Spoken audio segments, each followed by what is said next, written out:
Olivia Bennet's suitcase was sitting by the front door before she even understood what was happening. The person who had put it there was not a stranger. It was her father.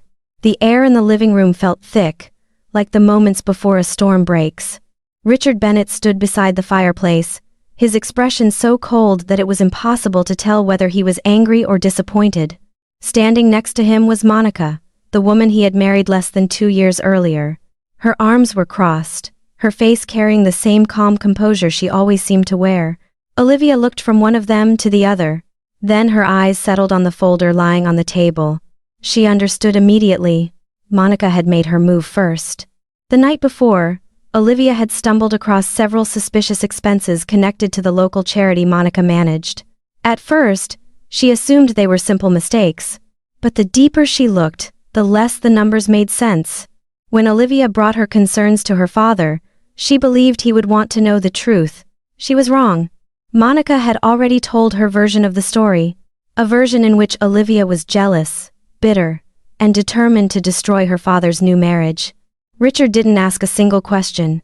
He didn't ask to see any evidence. He didn't even give his daughter a chance to explain. He simply looked at her with the expression of a man who had already reached a verdict. "I think you should leave for a while."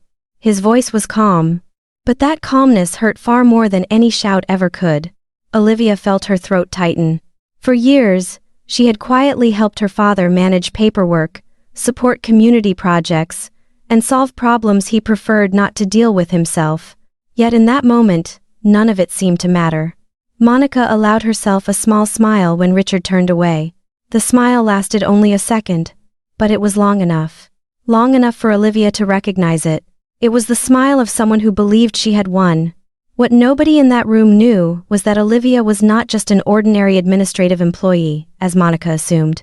Very few people knew that she worked for an independent auditing firm that regularly partnered with non-profit organizations across the state. And even fewer knew that what she had found in those records was only the tip of the iceberg.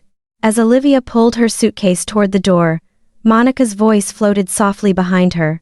"I hope you learn to accept the truth someday." Olivia didn't respond. The door closed behind her, but at that moment, the person leaving that house was not the one who was about to lose everything. She was the only person who knew the secret that could bring Monica's entire world crashing down. 3 days after leaving home, Olivia still hadn't received a single call from her father. Not one message. Not one word asking how she was doing. It was as if her absence had left no void in their lives at all. She was staying in the small apartment of her closest friend, Rachel. During the day, Olivia did her best to act normal. At night, she would lie awake for hours, staring at the ceiling. What hurt her most was not being forced to leave. It was how easily her father had chosen to believe someone else. Her laptop still sat open on the dining table where she had left it the night before.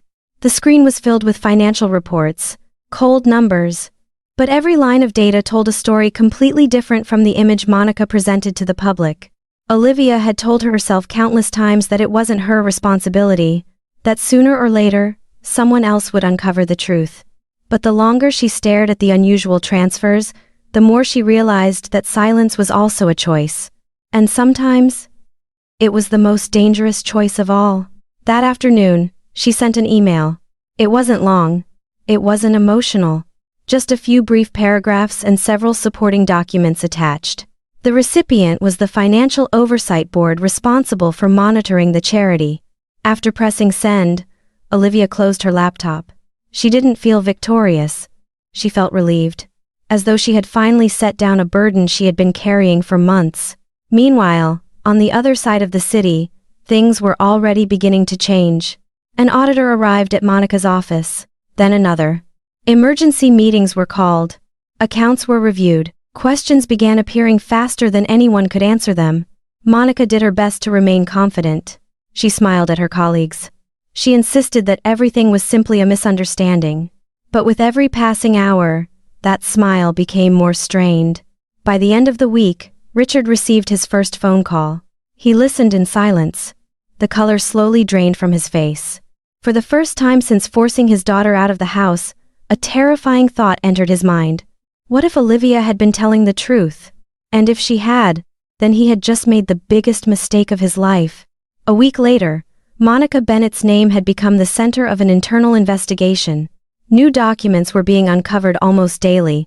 Unexplained expenses. Invoices approved under questionable circumstances. Donation funds that had vanished without any reasonable explanation. Eventually, the board announced that Monica had been suspended from all duties pending the outcome of the investigation. The news spread faster than anyone expected. People who had once praised her began asking questions. Those who had defended her started keeping their distance. Meanwhile, Richard sat alone in the familiar kitchen. For the first time in years, he was forced to confront a painful truth. The person he had trusted most had deceived him, and the only person who had tried to warn him was his own daughter. 2 days later, Richard called Olivia. His voice sounded heavier than she had ever heard before. He didn't make excuses. He didn't try to shift the blame. He simply asked whether she could come home for a little while to collect the rest of her belongings. That afternoon, Olivia stepped through the same front door she had once believed she would never cross again. The house looked exactly the same, but everything felt different. Monica was gone, and the confidence that had once filled every corner of the home had disappeared with her. Richard placed a cup of coffee on the table in front of his daughter. Then he sat down across from her. For a few moments, neither of them spoke. There was too much that needed to be said, and far too much hurt to be repaired in a single conversation. Finally, Richard broke the silence. "I was wrong." Just 3 words. Yet they were the most sincere apology Olivia had ever heard from him. She looked at the man sitting across from her. For the first time, he no longer seemed like the father who always believed he was right.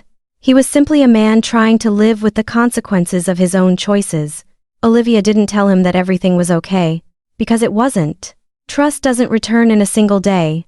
But as she wrapped her hands around the warm coffee cup, something between them had changed. The distance created by betrayal was no longer standing between them. Instead, there was the quiet silence of 2 people trying to find their way back to each other. And sometimes that is exactly where true healing begins.